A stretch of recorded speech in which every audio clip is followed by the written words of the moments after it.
Jam question paper 2024। तो problem number 23 है कि बोलता है plane z is equal to 0 separates two dielectrics.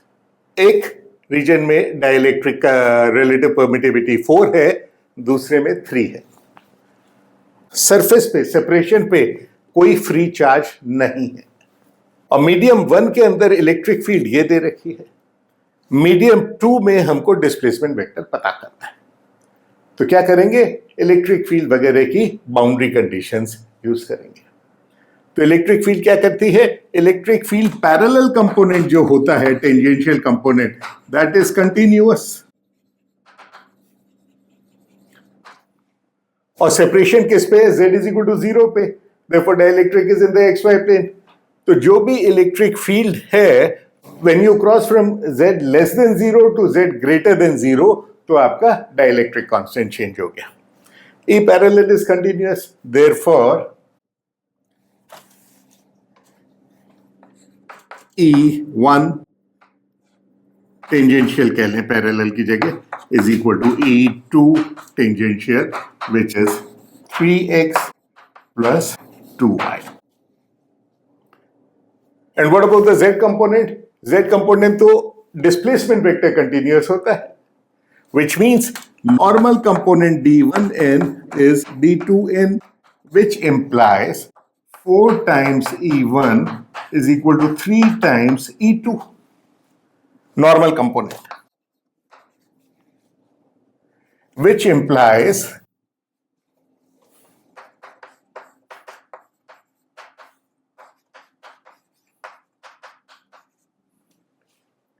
z component second medium में कितना हो गया, 4/3 times the z component in the first medium. As a result E2 की वैल्यू क्या हो जाएगी, E2 will become 3x plus 2y plus 4/3 times 4z। और हमें पता है क्या करना है, हमें D2 पता करना है।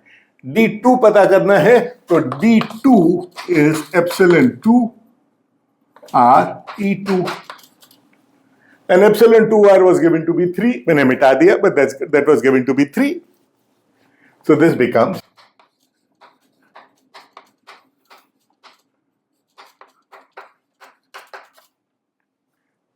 ये डिस्प्लेसमेंट वेक्टर हो गया। ये पूछ सकते हैं डिस्प्लेसमेंट वेक्टर का मैग्नीट्यूड क्या होगा, 9 square plus 6 square plus 16 square, whatever. तो क्या है, कंटिन्यूटी कंडीशंस निकाल के यूज करके पता किया है कि अलग अलग कंपोनेंट डाइलेक्ट्रिक के अक्रॉस कैसे बिहेव करेंगे। Then there is another question, question number 37। ऐसे दे रखा है सर्किट कि एक इंडक्टर है, एक कैपेसिटर है और एक रेजिस्टेंस है। इसके अक्रॉस कोई वोल्टेज है, करंट I है, इसको ग्राउंड कर रखा है। इसका सिर्फ इतना सा मतलब है that this value is always at zero potential। लेकिन सर ये ऑल्टरनेटिंग है तो ये जीरो का मतलब, इसका मतलब है ये जीरो है, ये प्लस माइनस चेंज होता रहेगा। सो दैट डजंट कंसर्न अस। और सवाल क्या है, कुछ स्टेटमेंट्स दे रखे हैं, पूछा है कि इनमें से कौन सा सही है कौन सा नहीं है। तो वो जो स्टेटमेंट है वो मैं बोलता जाता हूं, अभी बात करते हैं उनकी।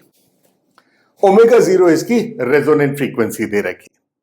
तो पहला स्टेटमेंट है omega 0 depends on the value of L, C and R, which is not correct, क्योंकि अपन जानते हैं omega 0 is equal to 1/√LC। दूसरा, at omega is equal to omega 0 voltage and current are in phase. यदि omega is equal to omega 0 voltage and current are in phase, इसका क्या माने हुआ, जब आपकी ये फ्रीक्वेंसी ओमेगा 0 के बराबर है तो XL is equal to XC, और आपका जो कॉम्प्लेक्स इंपीडेंस हो गया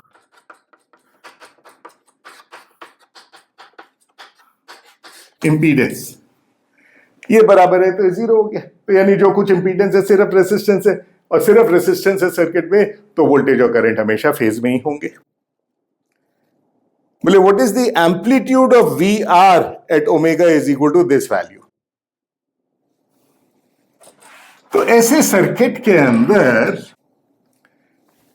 VR का एम्पलीट्यूड क्या होगा, तो इसको करने के लिए हम कहते हैं कि V R can be written as V in divided by total impedance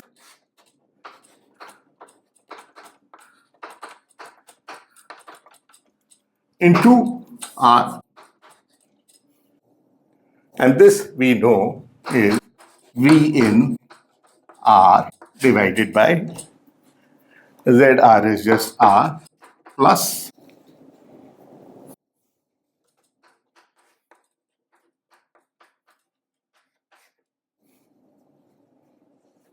यही होगा ना वोल्टेज अक्रॉस आर। या तो मैं साइन थीटा कॉस थीटा में करूं या कॉम्प्लेक्स क्वांटिटीज में करूं जो आज किया था, तो दैट बिकम्स इजियर। अब सवाल क्या है, एट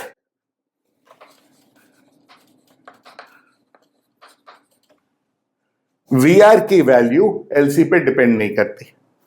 बहुत आसान है देखना, V in R divided by R plus iota omega is equal to omega 0/2 मतलब 1/2 LC।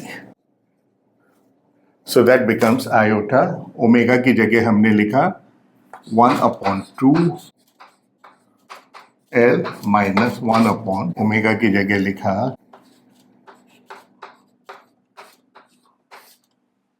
so this is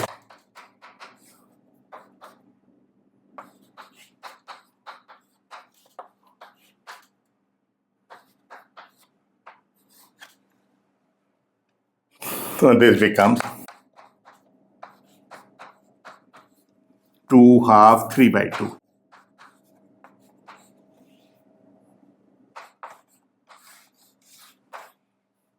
ये क्या हो गया, ये हो गया डिनोमिनेटर। तो वी आर की वैल्यू कितनी हो गई, V N divided by this into R. तो क्या ये इसके ऊपर डिपेंड करती है? The answer is yes. क्यों? क्योंकि इसका एम्पलीट्यूड पता करेंगे तो क्या करेंगे, R square plus B square, है ना, तो इसके ऊपर डिपेंड करती है। फिर बोले amplitude of V R at omega is equal to omega 0 is independent of LC. आसान है, ये गायब हो गया, ये सब गायब हो गया, तो amplitude of V R is, ये भी आर भी कट गया, इज इंडिपेंडेंट ऑफ एलसी।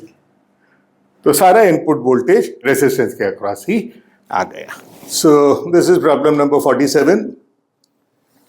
एक स्फेरिकल शेल दे रखा है, इनर रेडियस है 0.1 मीटर, आउटर रेडियस है 0.2 मीटर, और इन दोनों के बीच में कोई डाइलेक्ट्रिक है, डाइलेक्ट्रिक कांस्टेंट या रिलेटिव परमिटिविटी 9 दे रखी है, और इसके सेंटर में एक चार्ज रख दिया Q बराबर -9 कूलम।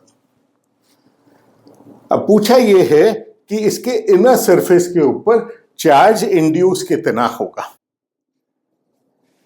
तो यदि कंडक्टर होता तो आसान था, हम कहते charge induce would have been +9Q, but dielectric है तो कितना होगा। तो सबसे पहले तो हम डाइलेक्ट्रिक के अंदर इलेक्ट्रिक फील्ड पता करें।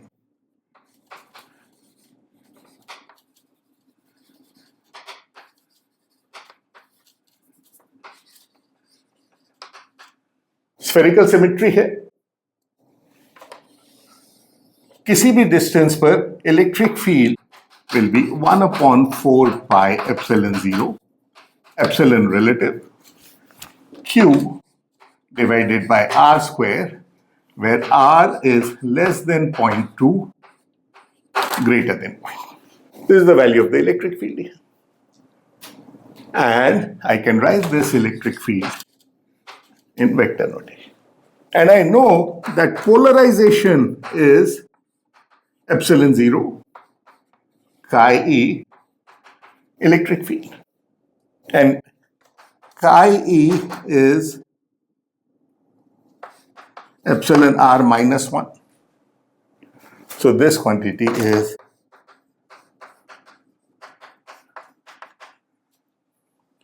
this becomes epsilon 0 8 epsilon 0 E। E कहाँ है, ये रहा। और सरफेस चार्ज डेंसिटी जो इंड्यूस होती है वो कितनी होती है, surface charge density induced is P dot N। तो पी पोलराइजेशन की डायरेक्शन क्या है? पोलराइजेशन की डायरेक्शन ये है, और इनर सरफेस के अंदर ये डायरेक्शन इधर हो गया. So you will get 8 epsilon 0 upon 4 pi epsilon 0. Epsilon r is again 9. Q is also 9 upon r square. In this case, it is now 0.1 square into r. But ये electric field Q के लिए जब मैंने substitute किया -9, so this quantity अभी Q के terms में तो ठीक है, Q की जगह -9 करते ही कि माइनस फैक्टर इधर आ जाएगा, और ये माइनस फैक्टर आ गया तो P dot will now become positive. So this is the value of the surface charge density induced on the inner surface. क्या यूज किया? यूज ये किया कि हमने पोलराइजेशन इज इक्वल टू, और जब इलेक्ट्रिक फील्ड की जगह मैं रिलेटिव परमिटिविटी लिख देता हूं, यानी इलेक्ट्रिक फील्ड के लिए वैक्यूम की परमिटिविटी की जगह रिलेटिव परमिटिविटी लिख देता हूं, तो इसका माने है कि मेरा ये मॉडिफाइड गॉसियन लॉ ये है जो सिर्फ फ्री चार्ज को कंसिडर करता है, इसमें पोलराइज्ड या बाउंड चार्ज जो है उस पर इफेक्ट नहीं आता.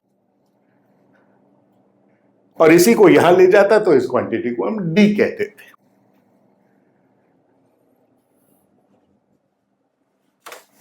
एक और सवाल है नंबर 59. वो भी हम पहले इलेक्ट्रोस्टैटिक्स की प्रॉब्लम्स में कर चुके हैं, I am not going to repeat it. उसको भी मैं कमेंट्स में उसका रेफरेंस दे दूंगा, लिंक दे दूंगा. Otherwise you can look up, electrostatics वाली प्लेलिस्ट में देखिए, आपको मिल जाएगा. टाइटल में ही लिखा हुआ है jam papers and so on. और 2024 का लास्ट क्वेश्चन इलेक्ट्रोमैग्नेटिज्म के ऊपर जो है वो है कि एक बहुत लंबी सोलेनॉइड है जिसका रेडियस 0.05 मीटर है, और उस सोलेनॉइड के अंदर ये मैग्नेटिक फील्ड दे रखी है. B0 की वैल्यू है, ओमेगा की वैल्यू है, टाइम डिपेंडेंट मैग्नेटिक फील्ड है. Find the amplitude of the induced electric field. तो इंड्यूस्ड इलेक्ट्रिक फील्ड कितनी होती है? Curl of E is equal to minus del B by d t. और इसी का इंटीग्रल फॉर्म लिखते हैं तो क्या लिखते हैं? E dot dl over the closed path, this is equal to minus del phi by del t, where this is the flux. अब इसके थ्रू फ्लक्स कितना पास हो रहा है? The flux which is passing through is B0 sin omega t, और area कितना है? I into 0.05 whole square. और इलेक्ट्रिक फील्ड कितनी है? E into 2 pi R. R कितना है? दे रखा है 0.07 is equal to del phi by del t. सिर्फ मैग्नीट्यूड की बात कर रहे हैं तो I don't bother about the minus sign. Del phi by del t किया तो ओमेगा m0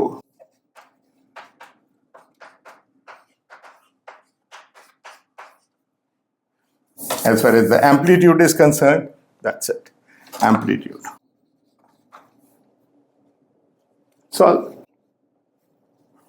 B0 की वैल्यू दे रखी है 0.98, तो ये 0.07, 0.98 मतलब 14 का फैक्टर आ गया. ये 0.98 है, तो 7 into this quantity becomes 14 here. Pi cut गया. ओमेगा कितना दे रखा है? 100 रेडियन पर सेकेंड, और ये हो गया 0.5 इंटू 0.5 और 100 चला गया, तो हाफ इंटू हाफ 1/4, 14/4, 14/8, whatever, जो भी आता है. So this completes JAM 2024 electromagnetism problems.